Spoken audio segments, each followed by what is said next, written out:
Hello students, मैं आपकी मीनू दी आज आपको 12th क्लास का राजनीतिक विज्ञान का सेकंड चैप्टर दो ध्रुवीयता का अंत कराने जा रही हूँ, जिसमें मैं आपको दो ध्रुवीय व्यवस्था के उदय होने के कारण, शॉक थेरेपी और सोवियत प्रणाली क्या थी और उसके विघटन के क्या कारण थे। आप मेरा ये वीडियो अंत तक देखना और इसे लाइक और सब्सक्राइब करना बिल्कुल मत भूलना। वीडियो में मैं सबसे पहले आपको बताऊंगी कि द्विध्रुवीय विश्व के उदय होने के क्या कारण थे। द्विध्रुवीय विश्व के उदय होने के निम्नलिखित कारण थे। द्वितीय विश्व युद्ध के बाद England, France, Germany, Italy, Japan और ऑस्ट्रेलिया जैसे जो बहुत ज़्यादा शक्तिशाली देशों का पतन हो गया था तथा केवल अमेरिका और सोवियत संघ ही दो शक्तिशाली देश रह गए थे। नंबर 2, द्वितीय विश्व युद्ध के पश्चात अमेरिका ने विश्व राजनीति में सक्रिय भाग लेना शुरू कर दिया था। नंबर 3, द्विध्रुवीय विश्व के उदय का एक महत्वपूर्ण कारण शीत युद्ध का शुरू होना भी था। शीत युद्ध यानी कि दोनों देश अमेरिका और सोवियत संघ एक दूसरे के बारे में गलत तरीके से प्रचार करते थे, लेकिन सामने खुलकर युद्ध नहीं करते थे। चौथा, अमेरिका और सोवियत संघ का निरंतर राजनीतिक और आर्थिक क्षेत्र में प्रतियोगिता करने लग गए थे। नंबर 5, अमेरिका और सोवियत संघ ने नए नए हथियारों का आविष्कार करके शस्त्रीकरण को बढ़ावा दिया था, जिसने दो ध्रुवीय विश्व को बढ़ावा दिया था, क्योंकि दोनों ही अपने आप को शक्तिशाली सिद्ध करना चाहते थे। द्विध्रुवीय 6 नंबर पे है, द्विध्रुवीय विश्व ने विकास की संधि राजनीतिक ने भी बढ़ावा दिया था। दोनों पक्षों ने विश्व के देशों को अपनी ओर करने के लिए कई संधियां भी की थी। इन दोनों देशों में संघर्ष के मुद्दे थे। शीत युद्ध के दायरों से हमारा अभिप्राय यह है कि विश्व के किन किन मुद्दे विशेष या देश विशेष के कारण शीत युद्ध बढ़ा और शीत युद्ध का प्रभाव किन क्षेत्रों में अधिक दिखाई दिया। उदाहरण के लिए शीत युद्ध मुद्दों में अफगानिस्तान, कोरिया, वियतनाम तथा क्यूबा मिसाइल संकट को बढ़ावा दिया, जिसने द्विविश्व के उदय को और भी ज़्यादा बढ़ावा दिया। अब मैं आपको बताऊंगी इसके बाद कि सोवियत प्रणाली वास्तव में क्या थी। सोवियत प्रणाली समाजवादी व्यवस्था पर आधारित थी। यह प्रणाली समानतामूलक समाज और समाजवाद के आदर्शों पर आधारित थी। यह निजी संपत्ति की संस्था का विरोध करती थी और समाज को समानता के सिद्धांत पर व्यवस्थित करना चाहती, अर्थात उत्पादन के सभी साधनों पर सरकार का अधिकार था। सोवियत प्रणाली के निर्माताओं ने पार्टी की संस्था को सर्वाधिक महत्व दिया था, इसलिए सोवियत प्रणाली जो राजनीतिक प्रणाली है पूरी की धुरी साम्यवादी पार्टी थी, जिसमें किसी एक दल या विपक्ष के लिए कोई जगह नहीं थी। अर्थव्यवस्था योजनाबद्ध थी और सरकार के नियंत्रण में थी। सोवियत प्रणाली की 4 विशेषताएं इस प्रकार है।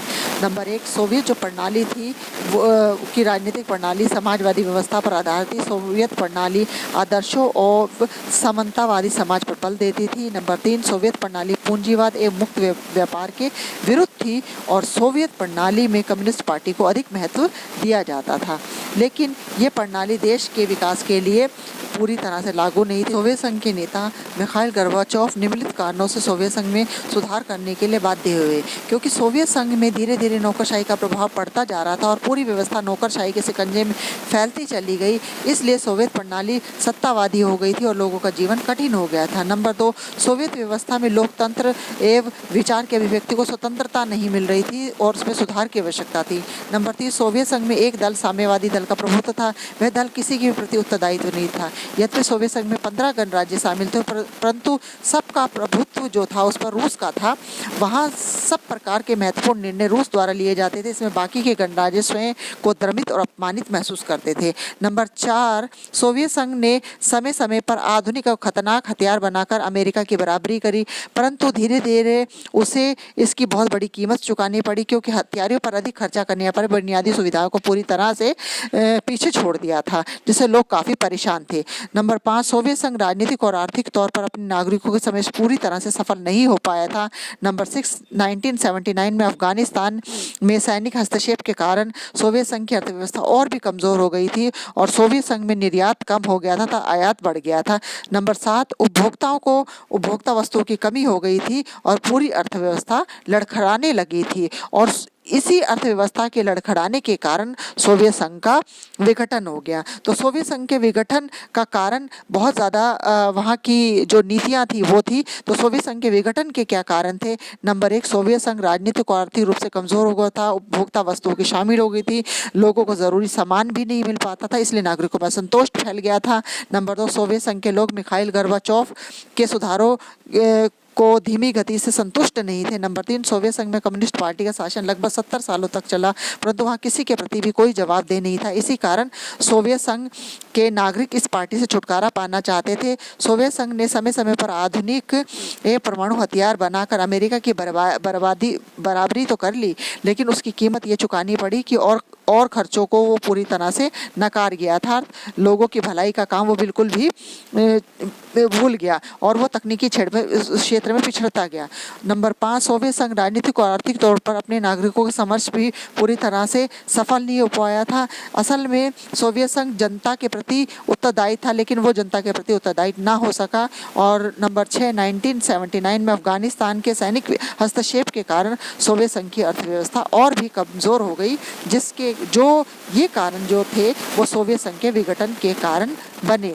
सोवियत संघ के विघटन के लिए क्या परिणाम निकले? सोवियत संघ के विघटन के कारण विश्व में शीत युद्ध समाप्त हो गया तथा हथियारों की दौड़ भी समाप्त हो गई और सैनिक गुटों का अंत हो गया। सोवियत संघ के विघटन से शक्ति संबंधों में परिवर्तन आया। सोवियत संघ के पतन के कारण अमेरिका और शक्तिशाली हो गया तथा विश्व संगठनों पर अब उसका प्रभाव और ज़्यादा हो गया, क्योंकि सोवियत संघ अब इतना ज़्यादा शक्तिशाली ना रह गया।